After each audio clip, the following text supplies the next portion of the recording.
I love Psalm 104. I love, love, love, love it.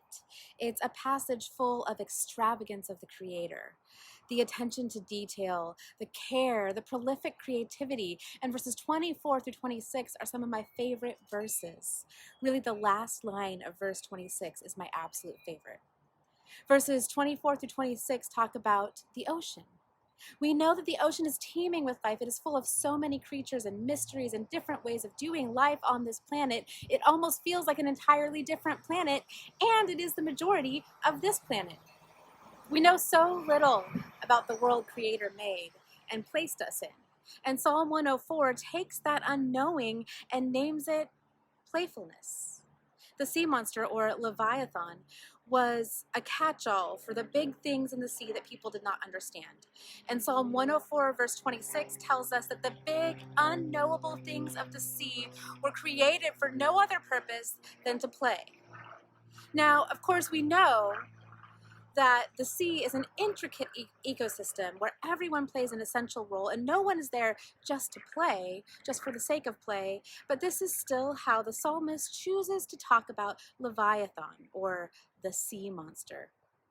Now, in Hebrew conception, the sea was chaos. It was unknowable. It was scary. It was frightful. It could be deadly. Chaos was not a good thing, not necessarily a bad thing, but a scary thing, a deadly thing. And in Hebrew literature, Leviathan, translated sea monster here, was the height of chaos.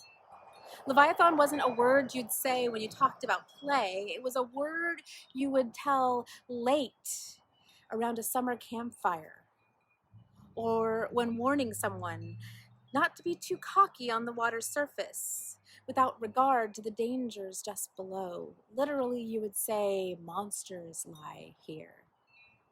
And Psalm 104 was bedded into a culture that sees the big mysteries of the deep as dangerous. And worse than dangerous, chaotic. It tells us that those chaotic and scary mysteries were made by Creator to play. Most translations say to frolic. And I love that about this passage. I love that it reminds us that there's always room to play. In scary spaces, there is room to play. In sad spaces, there is room to play. In the midst of chaos, there is room for play. Maybe sometimes we force ourselves to play. Maybe sometimes we play in a way that rehearses and explores the chaos, fear, and grief of our lives, like a child who scraped her knee, then plays with their dolls and says, "It's okay, dolly. Mama will clean your knee. It will get better." Whatever form our play takes, the dreadful Leviathan, the terrifying, chaotic deep of the sea, is created with the intention to play.